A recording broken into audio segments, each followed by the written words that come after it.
ಇಂದಿನ ತರಗತಿಯಲ್ಲಿ 8ನೇ ತರಗತಿಯ ವಿಜ್ಞಾನ ವಿಷಯದ ಹದಿಹರೆಯಕ್ಕೆ ಪ್ರವೇಶ ಎಂಬ ಪಾಠದ ಬಗ್ಗೆ ಈ ದಿನದ ತರಗತಿಯಲ್ಲಿ ನಾವು ತಿಳ್ಕೊಳ್ಳೋಣ.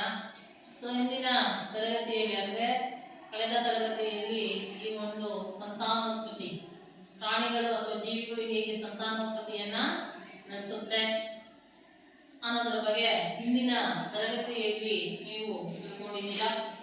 ಈ ದಿನದ ತರಗತಿಯಲ್ಲಿ ಈ ಒಂದು ಹದಿಹರೆಯ ಅಂದ್ರೆ ಏನು, ಹದಿಹರೆಯ ಯಾವ ಒಂದು ವಯಸ್ಸಿನಲ್ಲಿ ಪ್ರಾರಂಭ ಆಗ್ತದೆ, ಅದೇ ರೀತಿ ಈ ಒಂದು ಹದಿಹರೆಯ ವಯಸ್ಸಿನಲ್ಲಿ ಆಗ್ತಕ್ಕಂತಹ ಕೆಲವೊಂದು ಬದಲಾವಣೆ. ಈಗ ನಿಮಗೆ ಗೊತ್ತಿರಬಹುದು, ಹುಟ್ಟಿದಾಗ ಅಂದ್ರೆ ನವಜಾತ ಶಿಶುವಿನಿಂದ ನಾವು ಹಾಗೆ ಇರಲ್ಲ, ಯಾವುದೇ ಒಂದು ಮಗು ಹಾಗೆ ಇರಲ್ಲ. ಆ ಮಗು ಹುಟ್ಟಿದಾಗಿಂದಲೇ ಅದರ ಒಂದು ಮೊದಲನೇ ದಿನದಿಂದಲೇ ಅದರ ಒಂದು ಬೆಳವಣಿಗೆ ಏನಾಗ್ತದೆ ಅಂತಂದ್ರೆ ಪ್ರಾರಂಭ ಆಗ್ತದೆ. ಹಂತ ಹಂತವಾಗಿ ಏನಾಗ್ತೀವಿ ಅಂತಂದ್ರೆ ಬೆಳವಣಿಗೆಯನ್ನ ನಾವು ಹೊಂದ್ತಾ ಹೋಗ್ತೇವೆ. ಹಾಗಾದ್ರೆ ಈ ಒಂದು ಹದಿಹರೆಯ ಅಂದ್ರೆ ಏನು, ಹದಿಹರೆಯ ಯಾವಾಗಿಂದ ಪ್ರಾರಂಭ ಆಗ್ತದೆ ಹೇಳ್ತೀರಾ? ಹದಿಹರೆಯ ಅಂದ್ರೆ ಏನು? ಹದಿಹರೆಯ ಅಂದ್ರೆ ಏನು? Teaching the age of adolescence ಅಂತ ಇಂಗ್ಲಿಷ್ ಅಡೋಲೆಸೆನ್ಸ್ ಅಂತ ಹೇಳಿ ಕರಿತೀವಿ. ಯಾವ ವಯಸ್ಸಿನಲ್ಲಿ ಪ್ರಾರಂಭ ಆಗ್ತದೆ ಈ ಒಂದು ಹದಿಹರೆಯ ಅಂತಕ್ಕಂಥದ್ದು? ಈಗ ಬೆಳವಣಿಗೆ ಅಂತಕ್ಕಂಥದ್ದು ಒಂದು ನೈಸರ್ಗಿಕ ಪ್ರಕ್ರಿಯೆ ಅಲ್ವಾ? ಹಾಗೆ ನವಜಾತ ಶಿಶುವಿನಿಂದ ಹಂತ ಹಂತವಾಗಿ ಆ ಒಂದು ಮಗು ಏನಾಗ್ತಾ ಇರಬೇಕು, ಬೆಳವಣಿಗೆಯನ್ನ ಅದು ಹೊಂದ್ತಾ ಇರುತ್ತೆ. ಅಂದ್ರೆ ದೇಹದ ಕೆಲವೊಂದು ಭಾಗಗಳು, ಬೆಳವಣಿಗೆಯ ಭಾಗಗಳು ಏನಾಗ್ತದೆ ಅಂತಂದ್ರೆ ಸಂತಾನೋತ್ಪತ್ತಿ ಕ್ರಿಯೆಗೆ ಪರಿಪಕ್ವ ಆಗ್ಲಿಕ್ಕೆ ಏನಾಗ್ತದೆ ಅಂತಂದ್ರೆ ಪ್ರಾರಂಭ ಆಗ್ತದೆ. ಇದನ್ನ ಏನಂತ ಕರಿತೀವಪ್ಪ ಅಂತಂದ್ರೆ ಹದಿಹರೆಯ. ಈ ಒಂದು ಹದಿಹರೆಯ ಅನ್ನತಕ್ಕಂಥದ್ದು ಅಥವಾ ಅಡೋಲೆಸೆನ್ಸ್ ಅನ್ನತಕ್ಕಂಥದ್ದು ಯಾವ ಒಂದು ವಯಸ್ಸಿನಲ್ಲಿ ಪ್ರಾರಂಭ ಆಗ್ತದೆ ಅಂತಂದ್ರೆ 10ನೇ ವಯಸ್ಸಿನಲ್ಲಿ ಪ್ರಾರಂಭ ಆಗ್ತದೆ. 10ನೇ ವಯಸ್ಸಿನ ಆಸುಪಾಸಿನಲ್ಲಿ. ಸ್ಟಾರ್ಟಿಂಗ್ ಅಲ್ಲಿ ಎಲ್ಲಿಂದ ಹೇಳ್ಬೋದಪ್ಪ ಈ ಒಂದು ಏಜ್ ಅನ್ನ ಅಂತಂದ್ರೆ start from the age of 11 to 18 or 19. 11ನೇ ವಯಸ್ಸಿನಿಂದ ಹಿಡಿದು ಅಪ್ ಟು 18 ಅಥವಾ 19 ವಯಸ್ಸಿನವರೆಗೆ ಅದನ್ನ ನಾವೇನಂತ ಕರಿತೀವಪ್ಪ ಅಂತಂದ್ರೆ ಹದಿಹರೆಯದ ವಯಸ್ಸು. ಏನಂತ ಕರಿತೀವಿ? ಹದಿಹರೆಯದ ವಯಸ್ಸು. ಏನಂತ ಹೇಳ್ಬೋದು ಹಾಗಾದ್ರೆ ಹದಿಹರೆಯ ಅಂದ್ರೆ ದೇಹವು ಬದಲಾವಣೆಗೆ ಒಳಗಾಗುವ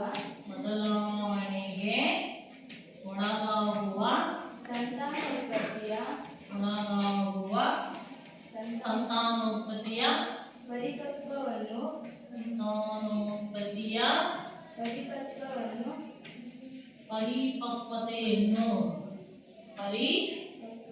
ಪರಿಪಕ್ವತೆಯನ್ನು ಪರಿಪಕ್ವತೆಗೆ ಕಾರಣವಾಗುವ ಜೀವನದ ಈ ಅವಧಿಯನ್ನು ನಾವೇನಂತ ಕರಿತೀವಿ? ಎಸ್ ಹದಿಹರೆಯ. ಹದಿಹರೆಯ ಯಾವ ಏಜಿಂದ ಸ್ಟಾರ್ಟ್ ಆಗ್ತದೆ ಅಂದ್ರೆ 10ರ ಆಸುಪಾಸಿನಲ್ಲಿ ಏನಾಗ್ತದೆ ಅದು ಸ್ಟಾರ್ಟ್ ಆಗ್ತದೆ ಅಂತ ಹೇಳಿ. ಅಲ್ಲಿಂದ ಅಂದ್ರೆ 11ನೇ ವಯಸ್ಸಿನಿಂದ ಹಿಡಿದು 18 ಅಥವಾ 19 ವಯಸ್ಸಿನವರೆಗೆ ಏನಾಗ್ತದೆ ಈ ಒಂದು ಹದಿಹರೆಯ ಈ ಒಂದು ಸ್ಟಾರ್ಟ್ ಆಗ್ತದೆ. ಹಾಗಾದ್ರೆ ಏನಂತ ಹೇಳ್ಬೋದು? ಹದಿಹರೆಯ ಅಂತಂದ್ರೆ ದೇಹವು ಬದಲಾವಣೆಗೆ ಒಳಗಾಗುವ, ಹಂತ ಹಂತವಾಗಿ ಆ ಮಗು ಬೆಳೀತಾ ಹೋದ ಹಾಗೆ ಏನಾಗ್ತದೆ ಅದರ ದೇಹ ಬದಲಾವಣೆಗೆ ಒಳಗಾಗ್ತದೆ. ನೀವು ಹುಡುಗಾಗಿಂದ ಹಾಗೆ ಇದ್ದೀರಾ, ಹಂತ ಹಂತವಾಗಿ ಏನಾಗ್ತಾ ಇದ್ದೀರಾ, ಬದಲಾವಣೆ ಆಗ್ತಾ ಬರ್ತಾ ಇದ್ದೀರಾ. ಹಿಂದೆ ನೀವು ಈಗ 8th ಹಿಂದಿನ ತರಗತಿಯಲ್ಲಿ 7ನೇ ಕ್ಲಾಸ್ ಓದ್ತಾ ಇದ್ರಿ, ಹೀಗೆ ಇದ್ರಾ? ಇದೇ ರೀತಿ ಇಷ್ಟೇ ಬೆಳವಣಿಗೆಯಲ್ಲಿ ಇದ್ರಾ? ಇಲ್ಲ. ಆಗ ಸ್ವಲ್ಪ ಬೆಳವಣಿಗೆ ಏನಾಗಿತ್ತು, ಕಡಿಮೆ ಆಗಿತ್ತು. ಅದೇ ರೀತಿ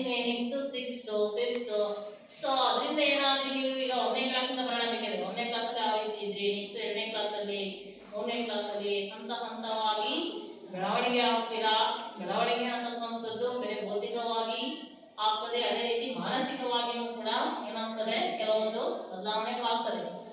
ಹಾಗಾಗಿ ಹದಿಹರೆಯ ಅಂತಂದ್ರೆ ಏನಂತ ಹೇಳ್ಬೋದು ಅಂತಂದ್ರೆ, ದೇಹವು ಬದಲಾವಣೆಗೆ ಒಳಗಾಗುವ ಸಂತಾನೋತ್ಪತ್ತಿಯ ಪರಿಪಕ್ವತೆ. ಈಗ ಸಂತಾನೋತ್ಪತ್ತಿ ಈಗ ಹೇಳ್ತೀವಿ, ಸಂತಾನೋತ್ಪತ್ತಿಯ ಅಂಗಗಳು ಹಿಂದಿನ ತರಗತಿಯಲ್ಲಿ ನೀವು ತಿಳ್ಕೊಂಡಿದ್ದೀರಾ.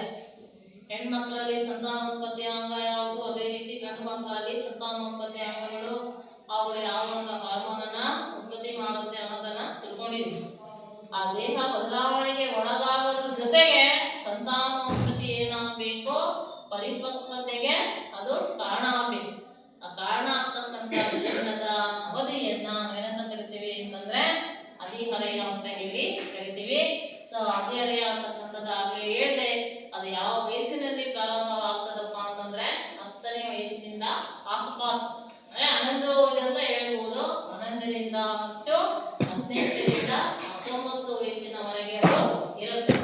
ಸೊ ಅದನ್ನ ನಾವು ಈ ಒಂದು ಕಾರುಣ್ಯ ವ್ಯವಸ್ಥೆ ಅಥವಾ ಹದಿಹರೆಯ ವ್ಯವಸ್ಥೆ ಅಂತ ಹೇಳಿ ನಾವು ಅದನ್ನ ಕರಿತೀವಿ.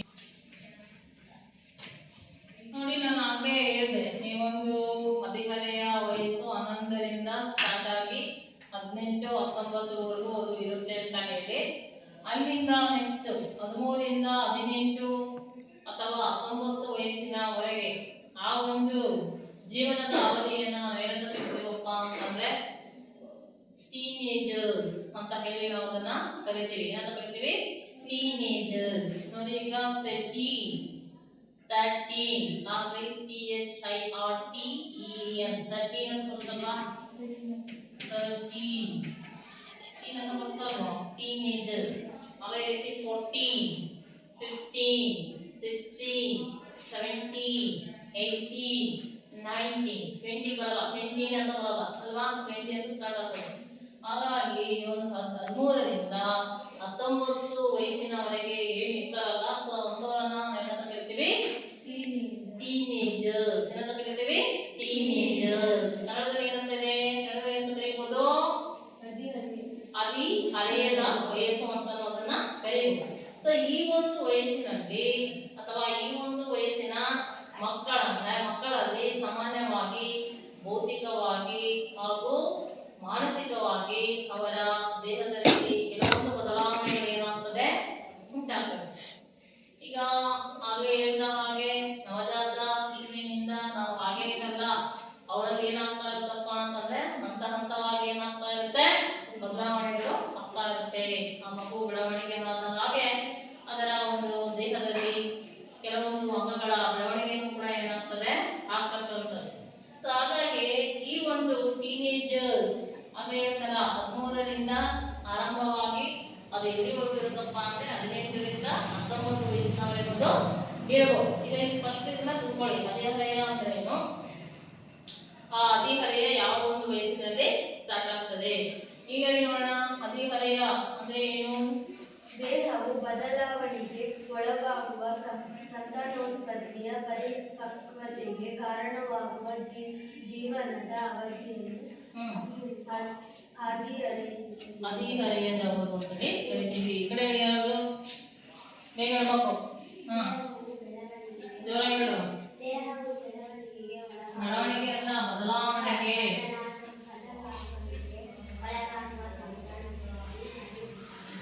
ಸಂತಾನೋತ್ಪತ್ತಿಯ ಪರಿಪಕ್ವತೆಗೆ ಕಾರಣವಾಗುವ ಜೀವನದ ಅವಧಿಯನ್ನ ಏನಂತ ಕರಿತೀವಿ? ಹದಿಹರೆಯದ ಅವಧಿ. ಯಾರು ಹೇಳಿ? ದೇಹವು ಬದಲಾವಣೆಗೆ ಒಳಗಾಗುವ ಸಂತಾನೋತ್ಪತ್ತಿಯ ಪರಿಪಕ್ವತೆಗೆ ಕಾರಣವಾಗುವ ಜೀವನದ ಅವಧಿಯೇ ಹದಿಹರೆಯದ ಅವಧಿ. Okay, good, Shriram.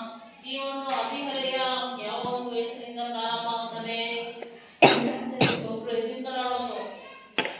11ನೇ ವಯಸ್ಸಿನಿಂದ 19 ವಯಸ್ಸಿನವರೆಗೆ ಅದು ಪ್ರಾರಂಭ ಆಗ್ತದೆ. ಎಲ್ಲಿಂದ ಪ್ರಾರಂಭ ಆಗ್ತದೆ? 11 ವಯಸ್ಸಿನಿಂದ ಸ್ಟಾರ್ಟ್ ಆಗಿ 15ರಿಂದ 19 ವಯಸ್ಸಿನವರೆಗೂ ಇರುತ್ತೆ. ಅದರಲ್ಲೂ ಕೂಡ ಟೀನೇಜರ್ಸ್ ಅಂತ ಹೇಳಿ ಕರಿತೀವಿ. ಅಂದ್ರೆ 13ರಿಂದ 18 ಮತ್ತೆ 19 ವಯಸ್ಸಿನವರೆಗೂ ಇರ್ತಾರಲ್ಲ,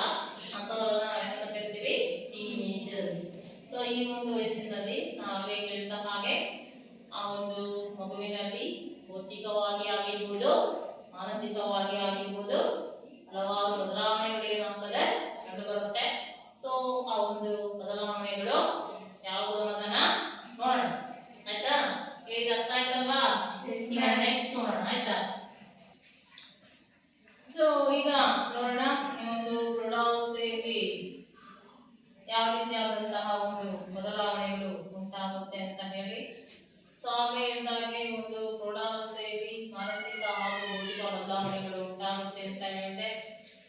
ಅಂದ್ರೆ ಆ ಒಂದು ಬದಲಾವಣೆಗಳು ಯಾವುದನ್ನ ಸೂಚಿಸುತ್ತೆ ಹಂತ ಹಂತವಾಗಿ ಆ ಒಂದು ವ್ಯಕ್ತಿ ಅಥವಾ ಆ ಒಂದು ಮಗು ಬೆಳವಣಿಗೆ ಹೊಂದಾಗ ಅವರ ಒಂದು ಅವು ಸಂತಾನೋತ್ಪತ್ತಿಗೆ ಪರಿಪಕ್ವತೆ ಆಗೋದನ್ನ ಏನ್ ಮಾಡುತ್ತಪ್ಪ ಅಂತಂದ್ರೆ ಅದು ಸೂಚಿಸ್ತಕ್ಕಂಥದ್ದು ಅವರ ಒಂದು ದೇಹದಲ್ಲಿ ಆಗ್ತಕ್ಕಂಥ ಒಂದು ಬದಲಾವಣೆಗಳು. ಸೊ ಅದರಲ್ಲಿ ಮೊದಲನೇದಾಗಿ ಪ್ರೌಢಾವಸ್ಥೆಯಲ್ಲಿ ಯಾವ ರೀತಿಯಾದಂತಹ ಬದಲಾವಣೆಗಳು ಕಂಡುಬರುತ್ತೆ ಅನ್ನೋದನ್ನು ನೋಡೋದಾದ್ರೆ ಮೊದಲು ಏನಂತ ಹೇಳ್ಬೋದು, ಯಾವ ರೀತಿ ಬದಲಾವಣೆ ಆಗ್ಬೋದು, ಆ ಮಗು ಹಾಗೆ ಇರಲ್ಲ, ಏನಾಗ್ತದೆ ಅದು ಹಂತ ಹಂತವಾಗಿ ಬೆಳವಣಿಗೆ ಆಗ್ತದೆ. ಸೊ ಹಾಗಾಗಿ ಫಸ್ಟ್ ಏನಂತ ಹೇಳ್ಬೋದು, ಎತ್ತರದಲ್ಲಿ ಹೆಚ್ಚಳ. ಎತ್ತರದಲ್ಲಿ ಹೆಚ್ಚಳ. ಒಂದು ಮಗು ಎತ್ತರ ಆದಂಗೆ ಅದಲ್ಲ, ಮಗು ಎತ್ತರ ಆದ ಹಾಗೆ ಸಣ್ಣಗಿರುತ್ತೆ, ಮಗು ಶುದ್ಧ ಇರುತ್ತೆ, ಹಂತ ಹಂತವಾಗಿ ಬೆಳವಣಿಗೆ ಹೋಗ್ತಾ ಹೋಗ್ತದೆ. ಆಗಲೇ ಹೇಳಿದೆ, ಅದು ಹಂತ ಹಂತವಾಗಿ ಬೆಳವಣಿಗೆ ಆದ ಹಾಗೆ ಅದರ ದೇಹದ ಭಾಗಗಳು ಕೂಡ ಏನಾಗ್ತದೆ, ಬೆಳವಣಿಗೆ ಆಗ್ತಾ ಹೋಗ್ತದೆ. ಅದು ಎತ್ತರ ಆದಂಗೆ ಏನಾಗುತ್ತೆ, ಅದರ ತೋಳಾಗಿರ್ಬೋದು, ಕಾಲಾಗಿರ್ಬೋದು, ಅಥವಾ ಈ ಒಂದು ತಾಯಿ ಅಥವಾ ಈ ತೊಡೆಯ ಮೂಳೆಗಳು ಆಗಿರ್ಬೋದು, ಅವೆಲ್ಲ ಏನಾಗ್ತದೆ ಸ್ಟಾರ್ಟಿಂಗ್ ಚಿಕ್ಕ ಮಗು ಎತ್ಕೊಂಡಿದ್ರಲ್ಲ ಸಾಮಾನ್ಯವಾಗಿ ಇವನ್ನ, ಆ ಮಗುವಿನ ಒಂದು ಕೈ ಕಾಲು ಅವೆಲ್ಲ ನೋಡಿ ಏನಾಗಿರುತ್ತೆ, ಪುಡದಾಗಿರುತ್ತೆ, ಬೆಳವಲ್ಲ ಪುಡದಾಗಿರುತ್ತೆ. ಹಂಗೆ ಇರುತ್ತಾ, ನಾವು ಆ ಹಂತದಿಂದಲೇ ಬಂದಿರೋದು, ಹೌದಲ್ವಾ.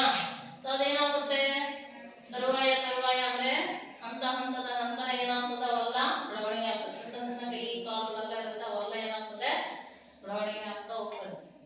ಅಂದ್ರೆ ಮೂಳೆಗಳು ಏನಾಗ್ತದೆ, ವೃದ್ಧಿ ಆಗುತ್ತೆ. ಕೈಯಲ್ಲಾಗಿರ್ಬೋದು, ಕೈಗಳು ಅಷ್ಟೇ ಪುಡದಾಗಿರುತ್ತೆ, ಬೆಳವಣಿಗೆ ಆದಾಗ ಏನಾಗುತ್ತೆ, ಕೈಗಳ ಮೂಳೆಗಳು ಕೂಡ ಏನಾಗ್ತದೆ, ಬೆಳವಣಿಗೆ ಆಗ್ತದೆ.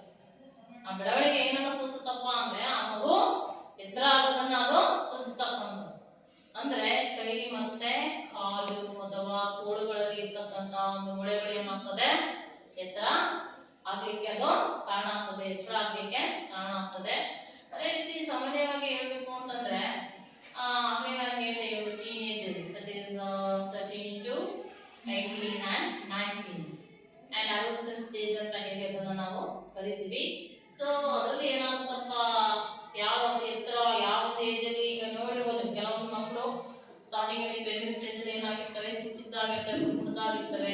ಕೆಲವೊಂದು ಆಫ್ಟರ್ ಹೈಸ್ಕೂಲ್ ಅಲ್ಲಿ ಏನಾಗ್ಬೋದು, ಬೆಳವಣಿಗೆ ಆಗ್ಬೋದು. ಕೆಲವೊಂದು ಮಕ್ಕಳು ಹೈಸ್ಕೂಲ್ ಅಲ್ಲಿ ಬೆಳವಣಿಗೆ ಆಗಿರಲ್ಲ, ನೆಕ್ಸ್ಟ್ ಕಾಲೇಜ್ ಹೋದಾಗ ಏನಾಗ್ಬೋದು, ಬೆಳವಣಿಗೆ ಆಗ್ಬೋದು. ಸೊ ಆ ರೀತಿಯಾದಂತಹ ಒಂದು ಬೆಳವಣಿಗೆ ಅಂದ್ರೆ ಗಂಡು ಮಕ್ಕಳಿಗೆ ಕಂಪೇರ್ ಮಾಡ್ಕೊಂಡ್ರೆ ಹೆಣ್ಮಕ್ಳ ಒಂದು ಬೆಳವಣಿಗೆ ಏನಾಗಿರುತ್ತೆ ಅವರಿಗಿಂತ ಸ್ವಲ್ಪ ಫಾಸ್ಟ್ ಆಗಿರುತ್ತೆ.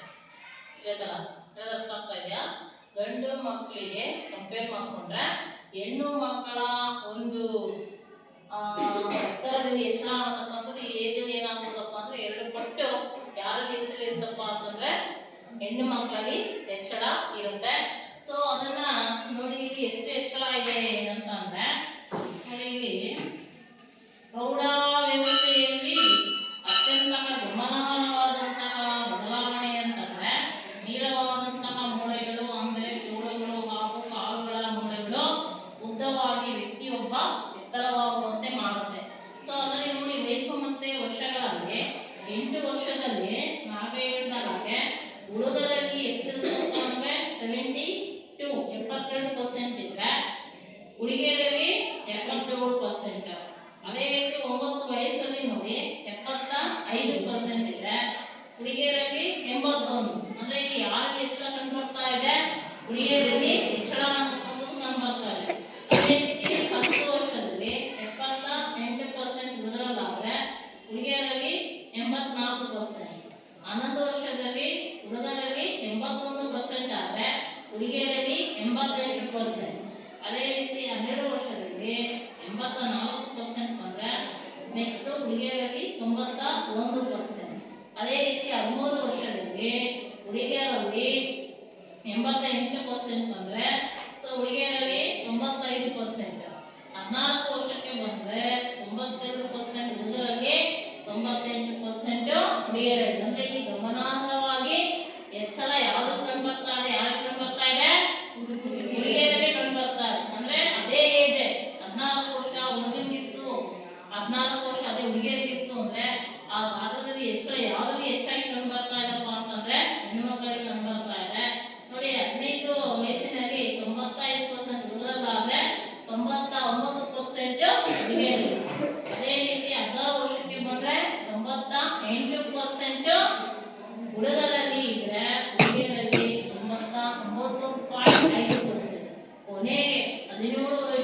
ಹಾಗೆ 99% ಹುಡುಗರಲ್ಲಾದ್ರೆ 100% ಯಾವ್ದ್ರಲ್ಲಿ ಬರುತ್ತೆ ಹುಡುಗಿಯರಲ್ಲಿ ಬರುತ್ತೆ. 18ನೇ ವಯಸ್ಸಿನಲ್ಲಿ ಸಾಮಾನ್ಯವಾಗಿ ಏನಾಗುತ್ತಪ್ಪ ಅಂದ್ರೆ ಇಬ್ಬರದ್ದು ಈಕ್ವಲ್ ಆಗಿರುತ್ತೆ, ಅಂದ್ರೆ 100% 100%. ಹಾಗಾಗಿ ನಾವೇನಂತ ಹೇಳ್ಬೋದಪ್ಪ ಅಂತಂದ್ರೆ ಪ್ರಾರಂಭದಲ್ಲಿ ಹುಡುಗರಿಗಿಂತ ಹುಡುಗಿಯರು ವೇಗವಾಗಿ ಬೆಳೀತಾ ಇದ್ರು ಕೂಡ ಸುಮಾರು 18ನೇ ವಯಸ್ಸಿನಲ್ಲಿ ಅವರು ತಮ್ಮ ವಿಶಿಷ್ಟ ಎತ್ತರವನ್ನ ಏನ್ ಮಾಡ್ತಾರೆ ತಲುಪ್ತಾರೆ. ಈ ಎತ್ತರದಲ್ಲಿರತಕ್ಕಂಥ ಬೆಳವಣಿಗೆಯ ದರ ಬೇರೆ ಬೇರೆ ವ್ಯಕ್ತಿಯಲ್ಲಿ ಏನಾಗಿರುತ್ತೆ ಬೇರೆ ಬೇರೆ ಆಗಿರುತ್ತೆ. ಕೆಲವರು ಪ್ರೌಢಾವಸ್ಥೆಯಲ್ಲಿ ಹಠಾತ್ತನೆ ಬೆಳೆದು ನಂತರ ನಿಧಾನಗತಿಯಲ್ಲಿ ಬೆಳೀತಾರೆ, ಇತರರು ಸಾಮಾನ್ಯ ಗಾತ್ರದಲ್ಲಿ ಏನಾಗುವುದು ಬೆಳೆಯುವುದು. ಸೊ ಈಗ ಆಗಲೇ ಹೇಳಿದ ಪ್ರಾರಂಭದಲ್ಲಿ ಹುಡುಗರು ಹುಡುಗಿಯರಿಗಿಂತ ಅಂದ್ರೆ ಹುಡುಗರಿಗಿಂತ ಹುಡುಗಿಯರಿಗೆ ಏನಾಗ್ತಾರೆ ಅಂತಂದ್ರೆ ಅವರು ವೇಗವಾಗಿ ಬೆಳೀತಾ ಇರ್ತಕ್ಕಂಥದ್ದು ಆ ಪರ್ಸೆಂಟೇಜ್ ಅನ್ನ ನೀವು ನೋಡಿದ್ರಿ. ಅದೇ ರೀತಿ ಏನಾಗ್ತಾ ಇದಪ್ಪ ಅಂತಂದ್ರೆ ಈ ಒಂದು ಪ್ರಾರಂಭದಲ್ಲಿ 18ನೇ ವಯಸ್ಸಿನವರೆಗೂ ಅವರು ಒಂದು ಗರಿಷ್ಠ ಎತ್ತರವನ್ನು ಹುಡುಗರಾಗಿರ್ಬೋದು ಹುಡುಗಿಯರಾಗಿರ್ಬೋದು ಒಂದು 18ನೇ ವಯಸ್ಸಿನಲ್ಲಿ ಒಂದು 100% ಗರಿಷ್ಠ ಎತ್ತರವನ್ನ ಬೆಳ್ಕೊಂಡು ಬಂದಿರ್ತಕ್ಕಂಥದ್ದು. ಸೊ ಆ ಎತ್ತರದಲ್ಲಿ ಒಂದು ಬೆಳವಣಿಗೆಯ ದರ ಅಂತಕ್ಕಂಥದ್ದು ಬೇರೆ ಬೇರೆ ವ್ಯಕ್ತಿಗಳಾಗಲಿ ಏನಾಗಿರುತ್ತೆ ಬೇರೆ ಬೇರೆ ಆಗಿರ್ತಕ್ಕಂಥದ್ದು. ಆಗ ಹೇಳಿದ ಹಾಗೆ ಕೆಲವರು ಪ್ರೌಢಾವಸ್ಥೆಯಲ್ಲಿ ಏನಾಗ್ತಾರೆ ಅಂತಂದ್ರೆ ಹಠ ಅಂದ್ರೆ ಶೀಘ್ರವಾಗಿ ಬೆಳೆದು ನಂತರ ನಿಧಾನಗತಿಯಲ್ಲಿ ಬೆಳೀತಕ್ಕಂಥದ್ದು. ಸೊ ಇತರರು ಸಾಮಾನ್ಯ ಗತಿಯಲ್ಲಿ ಬೆಳೆಯಬಹುದು. ಅಂದ್ರೆ ಕೆಲವರು ಹೇಳಿದ್ರೆ ಇದನ್ನ ಹಾಗೆ ಎತ್ತರದಲ್ಲಿ ಹೆಚ್ಚಳ ಅನ್ನತಕ್ಕಂಥದ್ದು ವ್ಯಕ್ತಿಯಿಂದ ವ್ಯಕ್ತಿಗೆ ಅದೇನಾಗಿರುತ್ತೆ ಬೇರೆ ಆಗಿರುತ್ತೆ. ಎಲ್ಲ ವ್ಯಕ್ತಿಗಳು ಕೂಡ ಒಂದೇ ಎತ್ತರದಲ್ಲಿ ಇರಲ್ಲ. ನಿಮ್ಮ ಒಂದು ಇದರಲ್ಲಿ ತಗೊಳ್ಳಿ, ಕ್ಲಾಸಲ್ಲಿ ತಗೊಳ್ಳಿ, ಎಲ್ಲರೂ ಒಂದೇ ಎತ್ತರದಲ್ಲಿ ಇದ್ದೀರಾ ಇದ್ದೀರಾ ಇಲ್ಲ. ಒಬ್ಬೊಬ್ರು ತುಂಬಾ ಮಾಡಿರ್ತಾರೆ, ಕೆಲವೊಬ್ರು ಏನಾಗಿರ್ತಾರೆ ಕುಳ್ಳಕ್ಕಿರ್ತಾರೆ. ಸೊ ಅದಕ್ಕೆ ಕಾರಣ ಏನಪ್ಪ ಅಂದ್ರೆ ನೆಕ್ಸ್ಟ್ ಕ್ಲಾಸಲ್ಲಿ ನಿಮಗೆ ಬರುತ್ತೆ ಬೆಳವಣಿಗೆಯ ಒಂದು ಹಾರ್ಮೋನ್ ಯಾವ್ದಪ್ಪ ಅಂದ್ರೆ ಪಿಟ್ಯುಟರಿ ಹಾರ್ಮೋನ್ ಅಂತ ಹೇಳಿ. ಸೊ ಅದು ಎಲ್ಲಿರುತ್ತಪ್ಪ ಪಿಟ್ಯುಟರಿ ಗ್ರಂಥಿ ಅಂತಂದ್ರೆ ಈ ಒಂದು ಮೆದುಳಿನ ಬುಡಭಾಗದಲ್ಲಿ ಇರುತ್ತೆ. ಗ್ರಂಥಿಗಳಲ್ಲೇ ಅತಿ ಚಿಕ್ಕದಾಗಿರ್ತಕ್ಕಂಥ ಒಂದು ಗ್ರಂಥಿ ಯಾವ್ದಪ್ಪ ಅಂತಂದ್ರೆ ಪಿಟ್ಯುಟರಿ ಗ್ರಂಥಿ. ಎಷ್ಟಿರುತ್ತಪ್ಪ ಅದು ಅಂತಂದ್ರೆ ಬಟಾಣಿ ಕಾಳಿನ ಗಾತ್ರಗಳಲ್ವಾ ಬಟಾಣಿ ಕಾಳಿನ ಗಾತ್ರದಷ್ಟು ಅದು ಇರುತ್ತೆ. ಸೊ ಅದು ಒಂದು ವ್ಯಕ್ತಿಯಲ್ಲಿ ಬಿಫೋರ್ ಪ್ಯೂಬರ್ಟಿ ಒಬ್ಬ ವ್ಯಕ್ತಿ ಪ್ರೌಢಾವಸ್ಥೆಯನ್ನ ತಲುಪೋದಕ್ಕಿಂತ ಮುಂಚೆ ಅವನ ಪಿಟ್ಯುಟರಿ ಗ್ರಂಥಿ ಒಂದು ಹಾರ್ಮೋನ್ ಅನ್ನ ಉತ್ಪತ್ತಿ ಮಾಡುತ್ತೆ. ಹಾರ್ಮೋನ್ ಯಾವುದು ಅಂತಂದ್ರೆ ಪಿಟ್ಯುಟರಿ ಹಾರ್ಮೋನ್ ಅಥವಾ ಅದನ್ನ ನಾವೆಂತ ಕರಿತೀವಿ ಬೆಳವಣಿಗೆಯ ಹಾರ್ಮೋನ್ ಅಂತ ಕೂಡ ಅದನ್ನ ಕರಿತೀವಿ. ಯಾವ ವ್ಯಕ್ತಿಯಲ್ಲಿ ಈ ಒಂದು ಪಿಟ್ಯುಟರಿ ಹಾರ್ಮೋನ್ ಯಾವ ವ್ಯಕ್ತಿಯಲ್ಲಿ ಬಿಫೋರ್ ಪ್ಯೂಬರ್ಟಿ ಆಗಲೇ ಹೇಳಿದ್ನಲ್ಲ 13ರಿಂದ 18 ಅಥವಾ 19 ವಯಸ್ಸಿನವರೆಗೆ ಟೀನೇಜರ್ಸ್ ಅಂತ ಕರಿತೀವಲ್ಲ ಆ ವ್ಯಕ್ತಿಯಲ್ಲಿ ಈ ಒಂದು ಪಿಟ್ಯುಟರಿ ಹಾರ್ಮೋನು ಒಂದು ನಿರ್ದಿಷ್ಟ ಪ್ರಮಾಣಕ್ಕಿಂತ ಹೆಚ್ಚಿನ ಪ್ರಮಾಣದಲ್ಲಿ ಏನಾದರೂ ಉತ್ಪತ್ತಿಯಾದರೆ ಆ ವ್ಯಕ್ತಿ ಏನ್ ಮಾಡ್ತಾನೆ ಎತ್ತರವಾಗಿ ಬೆಳೀತಾನೆ, ದೈತ್ಯ ಗಾತ್ರಕ್ಕೆ ಬೆಳೀತಾನೆ. ಅದನ್ನ ನಾವೇನಂತ ಕರಿತೀವಿ ದೈತ್ಯತೆ. ಅದೇ ಯಾವ ವ್ಯಕ್ತಿಯಲ್ಲಿ ಅಥವಾ ಆ ವ್ಯಕ್ತಿ ಪ್ರೌಢಾವಸ್ಥೆ ತಲುಪೋದಕ್ಕಿಂತ ಮುಂಚೆ ಆ ವ್ಯಕ್ತಿಯಲ್ಲಿ ಒಂದು ಪಿಟ್ಯುಟರಿ ಹಾರ್ಮೋನು ಕಡಿಮೆ ಪ್ರಮಾಣದಲ್ಲಿ ಉತ್ಪತ್ತಿಯಾದರೆ ಆ ವ್ಯಕ್ತಿ ಏನಾಗ್ತಾನೆ ಅದನ್ನ ಏನಂತ ಕರಿತೀವಿ ಅಂದ್ರೆ ಕುಂಚಿತೆ. ಪಿಟ್ಯುಟರಿ ಹಾರ್ಮೋನು ಒಂದು ನಿರ್ದಿಷ್ಟ ಪ್ರಮಾಣಕ್ಕಿಂತ ಹೆಚ್ಚಿನ ಪ್ರಮಾಣದಲ್ಲಿ ಆ ವ್ಯಕ್ತಿಯಲ್ಲಿ ಉತ್ಪತ್ತಿಯಾದರೆ ಅವನು ದೈತ್ಯ ಗಾತ್ರಕ್ಕೆ ಬೆಳೀತಾನೆ, ಅದನ್ನ ಏನಂತ ಕರಿತೀವಿ ದೈತ್ಯತೆ. ಅದೇ ಒಂದು ಪಿಟ್ಯುಟರಿ ಹಾರ್ಮೋನು ಒಂದು ನಿರ್ದಿಷ್ಟ ಪ್ರಮಾಣಕ್ಕಿಂತ ಕಡಿಮೆ ಪ್ರಮಾಣದಲ್ಲಿ ಉತ್ಪತ್ತಿಯಾದರೆ ಆ ವ್ಯಕ್ತಿ ಏನಾಗ್ತಾನೆ ಬೆಳೀತಾನೆ. ಸೊ ಅದನ್ನ ಏನಂತ ಕರಿತೀವಿ ಕುಂಚತೆ. ಹಾಗಾಗಿ ಈ ಒಂದು ಎತ್ತರ ಅನ್ನತಕ್ಕಂಥದ್ದು ಎಲ್ಲ ವ್ಯಕ್ತಿಯಿಂದ ವ್ಯಕ್ತಿಗೆ ಏನಾಗಿರುತ್ತೆ ಬೇರೆ ಇರುತ್ತೆ ಅಂತ ಹೇಳಿದೆ. ಯಾಕೆಂತಂದ್ರೆ ಆ ದೇಹದಲ್ಲಿ ಉತ್ಪತ್ತಿ ಆಗ್ತಕ್ಕಂಥ ಒಂದು ಹಾರ್ಮೋನ್ನ ಮೇಲೆ ಏನಾಗಿರುತ್ತೆ ಅದು ಅವಲಂಬಿತ ಆಗಿರುತ್ತೆ. ಓಕೆ, ಈಗ ಫಸ್ಟ್ನೇ ಪಾಯಿಂಟ್ ನಾವೇನಂತ ತಿಳ್ಕೊಂಡ್ವಿ ಎತ್ತರದಲ್ಲಿ ಹೆಚ್ಚಳ. ಎರಡನೇ ಪಾಯಿಂಟ್ ಏನಂತ ಹೇಳ್ಬೋದು ಆ ವ್ಯಕ್ತಿ ಪ್ರೌಢಾವಸ್ಥೆ ಆಗೋದ್ರಿಂದ ಬದಲಾವಣೆಗಳಾಗಬಹುದು. ಒಂದೇದು ಏನಂತ ಹೇಳಿದ್ರೆ ಎತ್ತರದಲ್ಲಿ ಹೆಚ್ಚಳ, ಆ ವ್ಯಕ್ತಿ ಹಂತವಾಗಿ ಏನಾಗ್ತಾನೆ ಬೆಳವಣಿಗೆಯನ್ನ ಹೊಂದ್ಕೊಂಡು ಹೋಗ್ತಾನೆ. ಎರಡನೇದು ಏನಂತ ಹೇಳ್ಬೋದು ದೇಹಾಕಾರದ ಬದಲಾವಣೆ. ದೇಹದ ಆಕಾರದಲ್ಲಿ ಬದಲಾವಣೆ.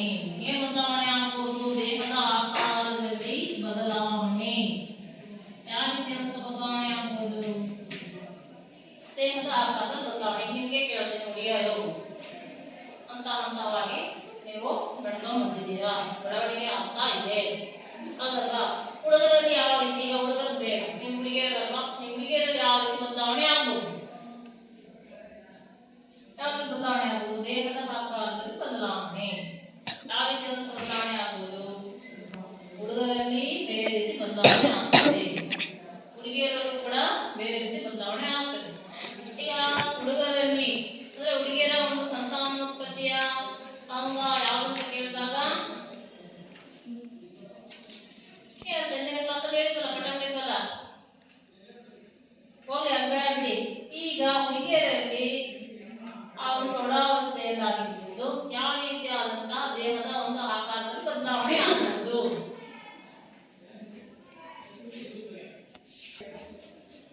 ಸೊ ಈಗ ಯಾವ ರೀತಿ ಬದಲಾವಣೆ ಆಗ್ಬೋದು, ದೇಹದ ಆಕಾರದಲ್ಲಿ ಬದಲಾವಣೆ ಅಂತ ಹೇಳಿದೆ. ಅದರಲ್ಲಿ ಈಗ ಸಾಮಾನ್ಯವಾಗಿ ಹುಡುಗರಲ್ಲಿ ಒಂದು ರೀತಿ ಬದಲಾವಣೆ ಆದ್ರೆ ಹುಡುಗಿಯರಲ್ಲೂ ಕೂಡ ಒಂದು ರೀತಿ ಬದಲಾವಣೆ ಆಗ್ತದೆ. ಅದರಲ್ಲಿ ಹುಡುಗರಲ್ಲಿ ಯಾವ ರೀತಿಯಾದಂತಹ ಬದಲಾವಣೆ ಆಗ್ತದೆ, ಆ ಒಂದು ಹುಡುಗ ಪ್ರೌಢಾವಸ್ಥೆಯನ್ನ ತಲುಪಿದ ನಂತರ ಏನಾದ್ರು ಹಿಂದೆ ಅಂದ್ರೆ ಈಗ ಪೋಯೆಡ್ ಇಲ್ಲ, ಇಲ್ಲಿ ನಮ್ಮಲ್ಲಿ ಪೋಯೆಡ್ ಇಸ್ ಬಾಯ್ಸ್ ಅಂಡ್ ಗರ್ಲ್ಸ್ ಇಲ್ಲ. ಸೊ ಅವ್ರಿಗೆ ಗೊತ್ತಾಗಿರೋದು ಅಂದ್ರೆ ಈ ಏಜ್ ಅಲ್ಲಿ ಅಂದ್ರೆ ಪ್ರೌಢಾವಸ್ಥೆಯ ಒಂದು ವಯಸ್ಸಿನಲ್ಲಿ ಅವ್ರಿಗೆ ಏನಾಗ್ತಪ್ಪ ಅಂದ್ರೆ ಒಂದು ರೀತಿ ಧ್ವನಿ ಬದಲಾವಣೆ ಆಗ್ತದೆ. ನಿಮ್ಮ ಲ್ಯಾಂಗ್ವೇಜಲ್ಲಿ ಹೇಳ್ಬೇಕು ಅಂತಂದ್ರೆ ಧ್ವನಿ ಹೊಡೆಯಬೇಕು ಅಂತ ಹೇಳ್ತಾರೆ. ಹೆಣ್ಣು ಮಕ್ಕಳಲ್ಲಿ ಸಾಮಾನ್ಯವಾಗಿ ಅವರ ಒಂದು ಧ್ವನಿ ಏನಾಗ್ತದೆ ಅಂತಂದ್ರೆ ಈ ಏಜಲ್ಲಿ ಬದಲಾವಣೆ ಆಗ್ತದೆ, ಅಂದ್ರೆ ಸ್ವಲ್ಪ ವಾಯ್ಸ್ ಜೋರಾಗ್ತದೆ, ತಿಳಿದಲ್ಲ. ಅದಕ್ಕೆ ನೀವು ನೋಡಿರ್ಬೋದು ಅವರ ಒಂದು ಗಂಟಲಿನಲ್ಲಿ ಈ ಭಾಗದಲ್ಲಿ ತಿಳಿದಲ್ಲ ಒಂದು ರೀತಿ ಈ ಜಾಗದಲ್ಲಿ ಏನಾಗ್ತದೆ ಒಂದು ರೀತಿ ಕುತ್ಕೊಂಡಿರೋದು ಕಾಣುತ್ತೆ, ಆಮೇಲೆ ನೀವು ನೋಡ್ಬೋದು. ಸೊ ಅದನ್ನ ಹೇಳ್ತಾ ಇರ್ತೀವಿ ಧ್ವನಿ ಪೆಟ್ಟಿಗೆ ಕೆಳಭಾಗ, ಇಲ್ಲೇ ಧ್ವನಿ ಪೆಟ್ಟಿಗೆ ಇದೆ, ಅಲ್ಲಿ ಒಂದು ರೀತಿ ಕುತ್ಕೊಂಡು ಕಾಣಿಸುತ್ತೆ, ಹೌದಲ್ವಾ. ಸೊ ಅದನ್ನ ಹೇಳ್ತಾ ಇರ್ತೀವಿ ಆನಸ್ ಆನಸ್ ಆಪಲ್ ಅಂತ ಕರಿತೀವಿ, ಆನಸ್ ಆಪಲ್ ಅಂತ ಹೇಳಿ. ಅವರಲ್ಲಿ ಏನಾಗ್ತದೆ ಈಗ ಕಂಪೇರ್ ಟು ಗರ್ಲ್ಸ್ ಅಂದ್ರೆ ಹುಡುಗಿಯರಿಗೆ ಕಂಪೇರ್ ಮಾಡಿದ್ರೆ ಹುಡುಗಿಯರ ವಾಯ್ಸ್ ಒಂದ್ ರೀತಿ ಇರುತ್ತೆ, ಹುಡುಗಿಯರ ವಾಯ್ಸ್ ಗೊತ್ತಾಗುತ್ತಲ್ವಾ. ಹುಡುಗರ ವಾಯ್ಸ್ ಒಂದ್ ರೀತಿ ಇರುತ್ತೆ, ಹುಡುಗರ ವಾಯ್ಸ್ ಹೆಂಗೆ ನಾವು ಅದನ್ನ ಡಿಸ್ಟಿಂಗ್ವಿಶ್ ಮಾಡ್ತೀವಿ, ಅದು ಹುಡುಗರ ವಾಯ್ಸ್ ಅಂತ ಹೇಳಿ. ಮಾತಾಡ್ಬೇಕಾದ್ರೆ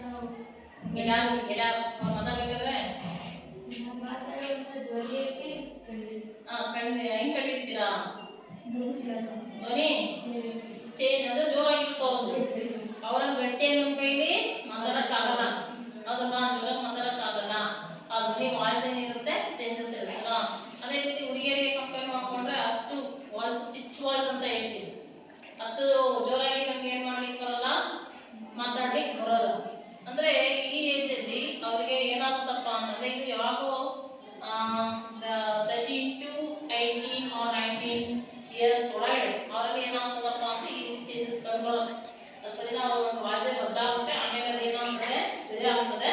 ಸೊ ಅದನ್ನ ನಾವು ಹೇಳ್ತಕ್ಕಂಥವಪ್ಪ ಅಂತಂದ್ರೆ ಆಡಲ್ಸ್ ಆಪಲ್. ಸೊ ಅದು ಯಾರಿಗೆ ಕಂಡು ಬರುತ್ತೆ, ಹುಡುಗರಲ್ಲಿ ಕಂಡು ಬರುತ್ತೆ. ಅದೇ ಇದು ಮಾತ್ರ ಅಲ್ಲ, ಧ್ವನಿ ಬದಲಾವಣೆ ಮಾತ್ರ ಅಲ್ಲ, ಜೊತೆಗೆ ಹುಡುಗರಲ್ಲಿ ಆ ಒಂದು ಹುಡುಗ ಒಂದು ಹದಿಹರೆಯ ವಯಸ್ಸಿಗೆ ಬಂದಾಗ ಅವನ ಧ್ವನಿಯಲ್ಲಿ ಮಾತ್ರ ಬದಲಾವಣೆ ಆದ್ರೆ ಜೊತೆಗೆ ಅವನಲ್ಲಿ ಕೆಲವೊಂದು ಬೇರೆ ರೀತಿಯಾದಂತಹ ಒಂದು ಬದಲಾವಣೆಗಳು ಕೂಡ ಕಂಡುಬರುತ್ತೆ. ಈಗ ಒಂದು ಉದಾಹರಣೆ ಹೇಳಿ, ಗಂಡು ಮಕ್ಕಳು ಹೆಣ್ಣು ಮಕ್ಕಳು ನೋಡಿದ ತಕ್ಷಣ ಗಂಡು ಹೆಣ್ಣು ನಾವು ಅದನ್ನ ಕಂಡುಹಿಡಿತೀವಿ. ಮುಖದಲ್ಲಿ ಏನಾಗ್ತದೆ, ಅವರಿಗೆ ಗಂಡು ಮಕ್ಕಳಿಗೆ ಏನಾಗ್ತದೆ ಮಿಸ್ಟೇಕ್ ಬರುತ್ತೆ, ಹೌದಲ್ಲ. ಅದು ಗಂಡು ಮಕ್ಕಳ ಲಕ್ಷಣಗಳಿಗೆ ಕಾರಣ ಆಗಿರ್ತಕ್ಕಂಥದ್ದು. ಅದೇ ರೀತಿ ಅವ್ರಿಗೆ ಏನಾಗುತ್ತೆ, ಮುಖದ ಮೇಲೆ ಪೇಸೇಜ್ ಗೆಡ್ಡಗಳು ಬರುತ್ತೆ. ಅದೇ ಹೆಣ್ಮಕ್ಳಿಗೆ ಬರುತ್ತಾ, ಬರಲ್ಲ ಅಲ್ವಾ. ಸೊ ಅದಕ್ಕೆ ಕಾರಣ ಅಂದ್ರೆ ಗಂಡು ಮಕ್ಕಳ ಲಕ್ಷಣಗಳಿಗೆ ಕಾರಣ ಆಗಿರ್ತಕ್ಕಂತಹ ಒಂದು ಹಾರ್ಮೋನ್ಗಳು ಇರ್ತವೆ. ಅದೇ ರೀತಿ ಹೆಣ್ಣು ಮಕ್ಕಳಿಗೆ ಕಾರಣ ಆಗಿರ್ತಕ್ಕಂತಹ ಒಂದು ಹಾರ್ಮೋನ್ಗಳು ಇರ್ತವೆ. ಅದು ಗಂಡು ಮಕ್ಕಳ ಲಕ್ಷಣಗಳಿಗೆ ಕಾರಣ ಆಗಿರ್ತಕ್ಕಂಥದ್ದು ಯಾವುದು, ಮುಖದ ಮೇಲೆ ಗಡ್ಡ ಬರ್ತಕ್ಕಂಥದ್ದು, ಮೀಸೆ ಬರ್ತಕ್ಕಂಥದ್ದು, ಆ ಒಂದು ಭುಜಗಳು ಕೂಡ ಏನಾಗ್ತದೆ ಅಗಲ ಆಗ್ತಕ್ಕಂಥದ್ದು. ಅದು ಮಾತ್ರ ಅಲ್ಲ, ಈ ಒಂದು ಚೆಸ್ಟ್ ಅಂದ್ರೆ ಎದೆಯ ಭಾಗದಲ್ಲಿ ಕೆಲವೊಂದು ರೋಮಗಳು ಬರ್ತಕ್ಕಂಥದ್ದು. ಸೊ ಆ ರೀತಿಯಾಗಿ ಏನಾಗ್ತದೆ ಅಂತಂದ್ರೆ ಅವರಲ್ಲಿ ಕೆಲವೊಂದು ಬದಲಾವಣೆಗಳು ಆಗ್ತಾ ಬರ್ತದೆ. ಅದೇ ರೀತಿ ನಿಮ್ಗೆ ಈ ಏಜ್ ಅಲ್ಲಿ ಅದೇ ರೀತಿ ಹುಡುಗಿಯರಿಗೂ ಕೂಡ ಕೆಲವೊಂದು ಬದಲಾವಣೆಗಳು ಕಂಡು ಬರುತ್ತೆ. ಹುಡುಗಿನೂ ಕೂಡ ಆಫ್ಟರ್ 11 or 12 years ಆದಾಗ ಅವರು ಕೂಡ ಒಂದು ಪರಿಪಕ್ವತೆಗೆ ಒಳಗಾಗ್ತಾರೆ.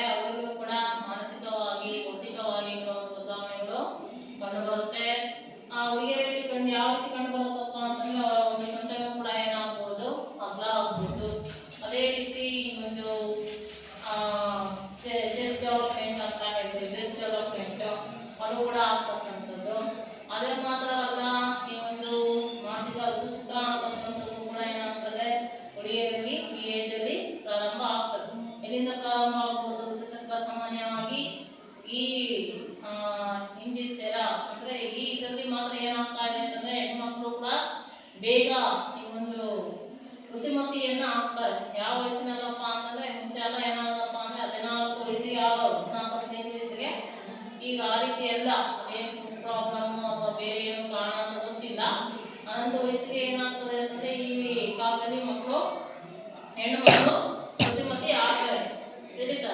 ಸೊ ಅಲ್ಲಿಂದ ಏನಾಗ್ತದೆ, ಅದು ಒಂದು ಚೇಂಜಸ್ ಅವರಲ್ಲಿ ಹೆಣ್ಣು ಮಕ್ಕಳು ಅಂದ್ರೆ. ಸೊ ಅದು ಒಂದು ಅವರಲ್ಲಿ ಆಗ್ತಕ್ಕಂತಹ ಒಂದು ಬದಲಾವಣೆ. ಅಲ್ಲಿಂದ ಒಂದು ಋತುಚಕ್ರ ಅನ್ನತಕ್ಕಂಥದ್ದು ಸ್ಟಾರ್ಟ್ ಆಗ್ತದೆ. ಅದು ಕೂಡ ಋತುಮತಿ ಇರ್ತಕ್ಕಂಥದ್ದು ಅದು ಹೆಣ್ಣು ಮಕ್ಕಳಲ್ಲಿ ಕಂಡುಬರ್ತಕ್ಕಂಥದ್ದು. ಅದೇ ರೀತಿ ಹಾಗೆ ಆ ಒಂದು ಹೆಣ್ಣು ಮಕ್ಕಳಲ್ಲಿ ಆ ಒಂದು ವಾಯ್ಸ್ ಅಂದ್ರೆ ಧ್ವನಿ ಅನ್ನತಕ್ಕಂಥದ್ದು ಕೂಡ ಏನಾಗಿರುತ್ತೆ when compared to boys ಅವರಿಗೆ ಅದು ಸ್ವಲ್ಪ ಮಿದುವಾಗಿ ಇರ್ತಕ್ಕಂಥದ್ದು. ಅದೇ ರೀತಿ ಈ ಒಂದು ಹೆಣ್ಣು ಮಕ್ಕಳಲ್ಲೂ ಕೂಡ ಏನಾಗ್ತದಪ್ಪ ಅಂತಂದ್ರೆ ಈ ಒಂದು ಸಂತಾನೋತ್ಪತ್ತಿ ಅಂಗಗಳು ಕೂಡ ಏನಾಗ್ತದೆ ಪರಿಪಕ್ವತೆಗೆ ಒಳಗಾಗ್ತದೆ. ಒಂದು ಹೆಣ್ಣು ಮಗು ಹುಟ್ಟಿದ ತಕ್ಷಣ ಅದರ ದೇಹದಲ್ಲಿ ಏನಾಗ್ತದೆ ಅಂತಂದ್ರೆ ಅಂಡಗಳು ಉತ್ಪತ್ತಿ ಆಗ್ತದೆ. ಈಗ ಸಂತಾನೋತ್ಪತ್ತಿಯ ಭಾಗಗಳು ನೋಡಿದ್ರಲ್ಲ, ಅಂಡಾಶಯ, ಗರ್ಭಾಶಯ, ಫೆಲೋಪಿಯನ್ ಟ್ಯೂಬ್ಸ್ ಅವೆಲ್ಲ ನೀವು ನೋಡಿದೆ. ಸೊ ಆ ಇದರಲ್ಲಿ ಏನಾಗ್ತದೆ ಅಂತಂದ್ರೆ ಆ ಹೆಣ್ಣು ಮಗು ಧನಿಸಿದಾಗಲೇ ಅದರ ದೇಹದಲ್ಲಿ ಏನಾಗ್ತದೆ ಆ ಒಂದು 1000 eggs ಅಂದ್ರೆ ಓವಾ ಮೊಟ್ಟೆಗಳು ಉತ್ಪತ್ತಿ ಆಗ್ತದೆ. ಅಂಡಗಳು ಉತ್ಪತ್ತಿ ಆಗುತ್ತೆ. ಆ ಅಂಡಗಳು ಏನಾಗಲ್ಲ ಅಂತಂದ್ರೆ ಪರಿಪಕ್ವತೆಗೆ ಒಳಗಾಗಲ್ಲ. ಆ ಪರಿಪಕ್ವತೆ ಅಂಡಗಳು ಪರಿಪಕ್ವತೆ ಆಗಬೇಕು. ಈಗ ಹದಿಹರೆಯ ವಯಸ್ಸು ಇರುತ್ತಲ್ಲ, ಹದಿಹರೆಯ ವಯಸ್ಸಿನ ಏನಪ್ಪಾ ಅಂತಂದ್ರೆ ಅದು ಒಂದು ಪರಿಪಕ್ವತೆಯ ಒಂದು ಅವಧಿ. ಆ ಹಂತದಲ್ಲಿ ಏನಾಗುತ್ತಪ್ಪ ಅಂತಂದ್ರೆ ಹಾಗೆ ಹೇಳಿದ ಹಾಗೆ ನಾನು ಅಂಡಗಳು ಪರಿಪಕ್ವ ಆಗಲ್ಲ. ಅಂಡಗಳು ಪರಿಪಕ್ವ ಆಗಬೇಕು ಅಂದ್ರೆ ಅದಕ್ಕೆ ಒಂದು ವಯಸ್ಸು ಬೇಕು. ಈಗ ಸಣ್ಣ ವಯಸ್ಸಿನಲ್ಲಿ ಏನಾಗಲ್ಲ, ಮದುವೆ ಮಾಡಲ್ಲ. ಯಾವ್ದಕ್ಕೆ ಮದುವೆ ಮಾಡಲ್ಲ? ಗಂಡು ಮಕ್ಕಳಿಗೆ ಒಂದು ವಯಸ್ಸಿರುತ್ತೆ, ಹೆಣ್ಣು ಮಕ್ಕಳಿಗೂ ಕೂಡ ಒಂದು ವಯಸ್ಸಿರುತ್ತೆ. ಗಂಡು ಮಕ್ಕಳಿಗೆ ಕನಿಷ್ಠ 21 ವರ್ಷ ಆಗ್ಬೇಕು, ಹೆಣ್ಣು ಮಕ್ಕಳಿಗೆ 18 ವರ್ಷ ಆಗ್ಬೇಕು. ಯಾಕೆ ಆ ರೀತಿ ಫಿಕ್ಸ್ ಮಾಡಿದ್ದಾರೆ? ಯಾಕೆ ಹಿಂಗೆ ಬೇಗ ಮಾಡ್ಬೋದಿತ್ತಲ್ಲ, ಹೌದಲ್ವಾ? ಯಾಕೆ ಮಾಡಲ್ಲ? ಯಾಕೆ ಅಂತಂದ್ರೆ ಅವರ ದೇಹದಲ್ಲಿ ಏನಾಗಿರಲ್ಲ, ಪರಿಪಕ್ವತೆಯನ್ನು ಹೊಂದಿರಲ್ಲ. ಆ ಮಗು ಪರಿಪಕ್ವತೆಯನ್ನು ಹೊಂದಬೇಕು ಅಂತಂದ್ರೆ ಏನಾಗಿರ್ಬೇಕು, ಅದರ ಸಂತಾನೋತ್ಪತ್ತಿ ಅಂಗಗಳು ಕೂಡ ಪರಿಪಕ್ವತೆ ಆಗಿರ್ಬೇಕು. ಮಾನಸಿಕವಾಗಿ ಕೂಡ ಏನಾಗಿರ್ಬೇಕು, ಆ ಮಗು ಸಿದ್ಧತೆ ಇರಬೇಕು. ಸೊ ಹಾಗಾಗಿ ಆ ಮಗು ಹೆಣ್ಣು ಮಗು ಹುಟ್ಟಿದ ನಂತರನೇ ಏನಾಗುತ್ತಪ್ಪ ಅಂತಂದ್ರೆ ಅದ್ರ ದೇಹದಲ್ಲೂ ಕೂಡ ಅಂಡಗಳು ಇರುತ್ತೆ, ಉತ್ಪತ್ತಿ ಆಗುತ್ತೆ. ಬಟ್ ಅದೇನಾಗಲ್ಲ, ಪರಿಪಕ್ವತೆಯನ್ನು ಹೊಂದಲ್ಲ. ಅದು ಪರಿಪಕ್ವತೆಯನ್ನ ಹೊಂದಿ ಒಂದು ಅಂಡ ಏನಾಗುತ್ತಪ್ಪ ಅಂತಂದ್ರೆ ಪ್ರತಿ ತಿಂಗಳು ಅದು ಹೊರಬರತಕ್ಕಂಥ ಆ ಒಂದು ಸ್ಟೇಜ್ ಅನ್ನ ನಾವೇನಂತ ಕರೀತೀವಿ, ಋತುಚಕ್ರ ಅಂತ ಹೇಳಿ ಕರೀತೀವಿ. ಅದು ಹೆಣ್ಣು ಮಕ್ಕಳಲ್ಲಿ ನಡೆಯತಕ್ಕಂಥ ಒಂದು ನೈಸರ್ಗಿಕವಾಗಿರ್ತಕ್ಕಂಥ ಒಂದು ಪ್ರಕ್ರಿಯೆ, ತಿಳಿತಲ್ಲ. ಅದೇ ರೀತಿ ಹಲವಾರು ಮತ್ತೆ ಈ ಒಂದು ವಯಸ್ಸಿನಲ್ಲಿ ಏನಾಗಿರುತ್ತಪ್ಪ ಅಂದ್ರೆ ಈ ಒಂದು ಟೀನೇಜರ್ಸ್ ಅಂತ ಏಜ್ ಅಂತ ಹೇಳ್ತೀವಲ್ಲ, ಈ ವಯಸ್ಸಿನಲ್ಲಿ ಏನಾಗುತ್ತಪ್ಪ ಅಂತಂದ್ರೆ ಅವರ ಒಂದು ಮನಸ್ಥಿತಿ ಒಂದು ಸ್ಥಿರವಾಗಿ ಇರಲ್ಲ, ಚಂಚಲವಾಗಿರುತ್ತೆ. ಅಂದ್ರೆ ಯೋಚನೆ ಮಾಡ್ತಕ್ಕಂಥ ಒಂದು ಶಕ್ತಿ ಅವರಿಗೆ ಇದ್ರೂ ಕೂಡ ಮನಸ್ಸು ಒಂದು ರೀತಿ ಅಚಲ ಸ್ಥಿರವಾಗಿ ಇರಲ್ಲ.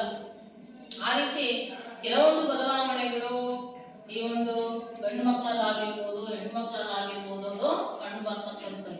ಒಂದು ಪ್ರೌಢಾವಸ್ಥೆಯಲ್ಲಿ ಸಾಮಾನ್ಯವಾಗಿ ಏಜಲ್ಲಿ ಹೆಚ್ಚಿನ ಪ್ರಮಾಣದ ಆಗಲೇ ಹಾರ್ಮೋನ್ಗಳು ಉತ್ಪತ್ತಿ ಆಗ್ತದೆ. ಅದೇ ರೀತಿ ಬೆವರು ಗ್ರಂಥಿಗಳು, ತೈಲ ಗ್ರಂಥಿಗಳು ಕೂಡ ಏನಾಗ್ತಾ ಇರುತ್ತಪ್ಪ ಅಂತಂದ್ರೆ ಉತ್ಪತ್ತಿ ಆಗ್ತಾ ಇರುತ್ತೆ ಒಂದು ಹಂತದಲ್ಲಿ. ಎಸ್ಪೆಷಲಿ ನೀವು ನೋಡಿರ್ಬೋದು ಗಂಡು ಮಕ್ಕಳಲ್ಲಿ ಸಾಮಾನ್ಯವಾಗಿ ಈ ಒಂದು ಏಜ್ ಅಲ್ಲಿ ಮುಖದ ಮೇಲೆ ಏನಾಗುತ್ತಪ್ಪ ಅಂದ್ರೆ ಪಿಂಪಲ್ಸ್ ಕಂಡುಬರುತ್ತೆ. ಪಿಂಪಲ್ಸ್ ಅಂತಂದ್ರೆ ಬ್ಲರ್. ಅದು ಯಾತಕಪ್ಪ ಅಂತಂದ್ರೆ it is due to hormone imbalance ಅಂತ ಹೇಳಿ ಕರಿತೀವಿ. ಅಂದ್ರೆ ಹಾರ್ಮೋನ್ ಹೆಚ್ಚಿನ ಪ್ರಮಾಣದಲ್ಲಿ ಏನಾಗ್ತಾ ಇರುತ್ತೆ ಈ ಒಂದು ವಯಸ್ಸಿನಲ್ಲಿ ಉತ್ಪತ್ತಿ ಆಗ್ತಾ ಇರುತ್ತೆ. ಹಾಗಾಗಿ ಅದು ಹೆಚ್ಚಾಗಿ ಉತ್ಪತ್ತಿ ಆಗೋದ್ರಿಂದ ಮುಖದ ಮೇಲೆ ಏನಾಗ್ತಪ್ಪ ಅಂತಂದ್ರೆ ಅದರಲ್ಲಿ ಮೊಳೆಗಳು ಕಾಣಿಸ್ಕೋಬಹುದು. ಅದೇನು ಭಯ ಪಡುವಂಥದ್ದು ಏನಲ್ಲ, ಈ ಏಜ್ ಅಲ್ಲಿ ಏನಾಗಿರುತ್ತದೋ ಕಾಮನ್ ಆಗಿ ಇರುತ್ತೆ. ಅದೇ ರೀತಿ ಈ ಒಂದು ತೈಲ ಗ್ರಂಥಿ ಏನಿರುತ್ತಪ್ಪ, ತೈಲ ಗ್ರಂಥಿಗಳು ಅಂತಂದ್ರೆ ಈ ಚರ್ಮದ ಕೆಳಭಾಗದಲ್ಲಿ ಇರುತ್ತೆ ತೈಲ.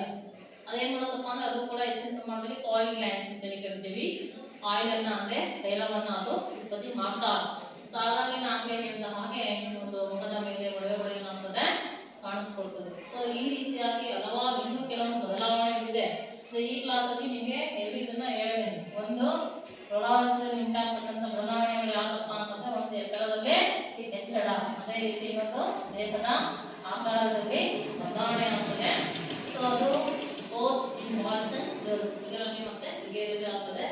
ಅದೇ ರೀತಿ ಇನ್ನೂ ಕೆಲವೊಂದು ಬದಲಾವಣೆಗಳಾಗ್ತದೆ. ಆ ಬದಲಾವಣೆಗಳು ಯಾವುವು ಅನ್ನೋದನ್ನ ನೆಕ್ಸ್ಟ್ ಮುಂದಿನ ತರಗತಿಯಲ್ಲಿ ನಾವು ಅದನ್ನ